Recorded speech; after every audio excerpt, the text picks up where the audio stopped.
A broken single dad is asked to dance by the youngest CEO, and everything changes. The music drifted softly through the bright afternoon sunlight of the community center ballroom, but no one noticed it as much as the man standing alone beneath the tall windows. Riven Hale looked like someone who had forgotten what joy felt like, his shoulders slightly bent forward from years of holding more weight than anyone's heart should carry.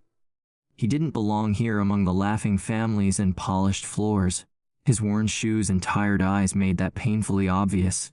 Yet what truly drew attention was the small girl standing behind him, clutching the back of his shirt, as if she were afraid the world might steal him away. Everyone else danced, smiled, celebrated, and the single dad simply stood there, frozen between a past that haunted him and a future he wasn't sure he deserved. And that was the moment when a woman in a crisp white blazer and soft gold earrings, the woman everyone whispered about with all, walked straight toward him with a look that promised to shatter everything he thought he knew about himself.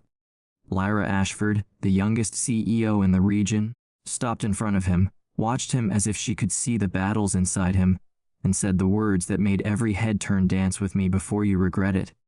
If you believe in kindness, second chances, and stories that heal something inside you, please take a moment to like, comment, share, and subscribe to Touch of Kindness. It truly helps keep these stories alive. The afternoon sun washed through the windows, casting golden streaks across the polished wood as Riven struggled to understand why this powerful, wealthy woman would choose him, someone who barely had enough money to keep the electricity on last week. He didn't move at first, and Lyra didn't push him. She only waited, her expression, calm but determined, as if she already knew what storms had shaped him. Eventually he took her hand, and the moment their palms touched, memories he'd long buried rose like dust shaken from old shelves.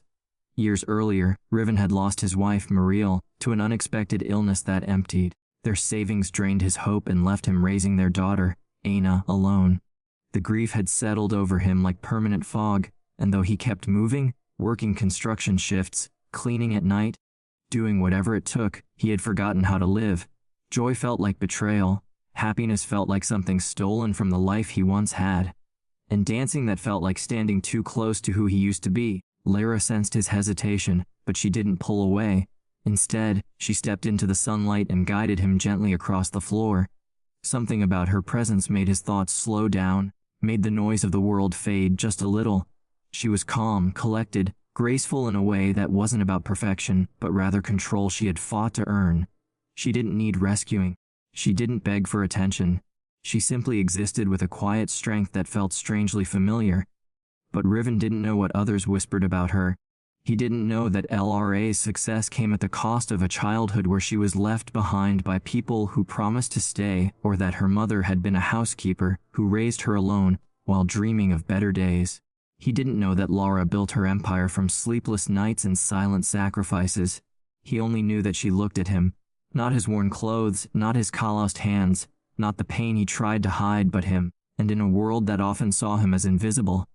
Her gaze felt like sunlight after a long winter. As they moved slowly across the floor, Aina watched them with wide eyes. She had never seen her father dance with anyone since her mother died.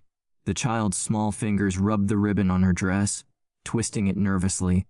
She always worried about him far more than a child should. She felt his sadness, even when he smiled for her. In her tiny heart, she wished more than anything for someone to help him breathe again.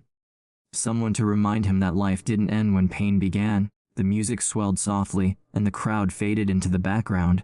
Riven's steps were clumsy at first, but Aure adjusted with him, guiding him without making him feel smaller. She seemed to understand that his fear wasn't of dancing, it was of letting go. And as the minutes drifted by, tiny fragments of hope began to stir in places he thought had gone numb forever. After the dance ended, LRA didn't push him into conversation. She simply nodded and walked away with a soft smile, leaving him with something far more powerful than words, a sense of being seen. That night, as Riven tucked Aina into bed in their small daylight-filled apartment, he kept thinking of that moment. The memory returned every time he blinked, the warmth of her hand, the quiet confidence in her eyes. Yet, he reminded himself that people like Laura Ashford didn't enter the lives of people like him. She lived in skyscrapers and boardrooms. He lived paycheck to paycheck, barely keeping their tiny home running. She had a world of luxury, he had a world of survival. Days passed, but fate has a way of ignoring the lines people draw between themselves and others. One bright afternoon, as Riven arrived at a construction site, the supervisor informed him that a new owner had taken an interest in the building under development. And within minutes, sleek black SUVs pulled up and outstepped Lara Ashford in a crisp gray business suit, her hair tied in a neat ponytail that shimmered under the midday sun. The workers whispered among themselves, impressed by her presence, and Riven felt a strange rush of disbelief.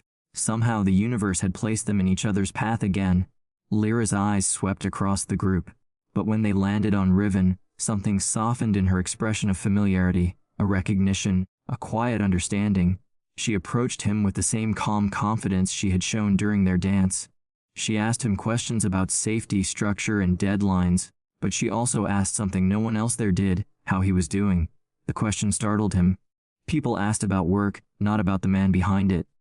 Yet she seemed genuinely interested, listening with stillness that foe to someone used to being dismissed.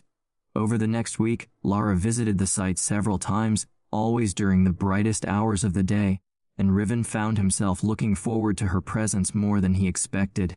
She asked about Aina, and Riven noticed the way her eyes grew gentler whenever the child's name was mentioned. Lara didn't have a family of her own. Success had come at the cost of nearly everything else, but she had always loved watching fathers who truly cared for their children. It reminded her of the home she once wished she had. One afternoon, as Riven's shift ended early and he headed to a Venina school to pick her up, he found Lyra already there talking to the principal about funding for a new arts program she wanted to donate.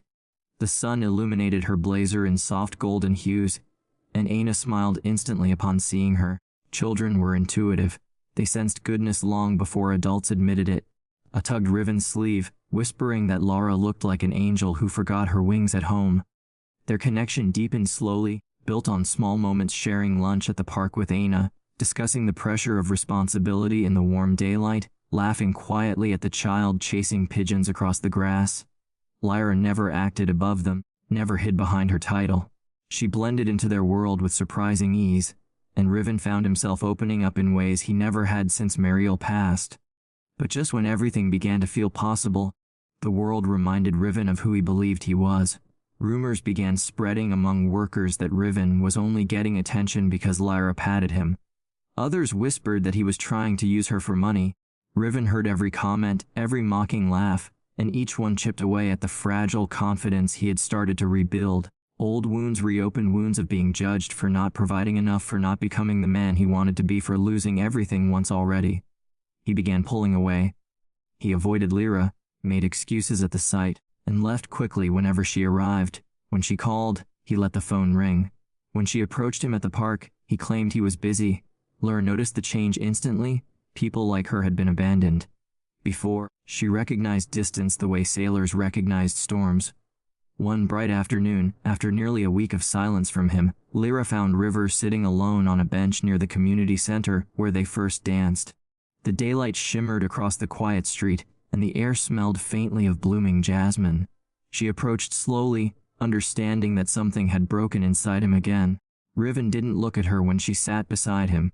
He stared at his hands, ashamed of the calluses, the memories, the brokenness he felt he carried like an aura. He told her that their worlds were different, that he didn't deserve her kindness, that he couldn't risk failing someone again. And Lyra listened, really listened the way no one ever had. Then something unexpected happened. She stood up, extended her hand exactly as she had weeks earlier, and said something that made the sunlight feel warmer, the breeze gentler, the world pores around them.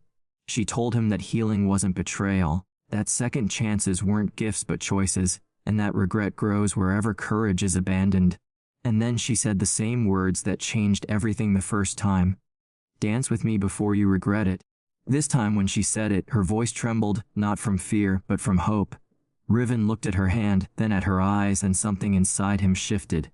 Maybe life hadn't taken everything from him. Maybe some things was still waiting to begin. He took her hand, and under the broad daylight, with cars passing nearby and people walking past, they danced again, not perfectly, not gracefully, but honestly. I ran toward them, laughing as she wrapped her arms around both of them, making the moment complete. For the first time in years, Riven felt like the world wasn't slipping away from him. Instead, it felt like it was slowly coming back. If this story touched your heart, please like, comment, share, and subscribe to Touch of Kindness. Your support helps us continue creating stories that bring hope. Special request: comment your favorite moment from the story. Sometimes healing begins with one brave step and the courage to dance again.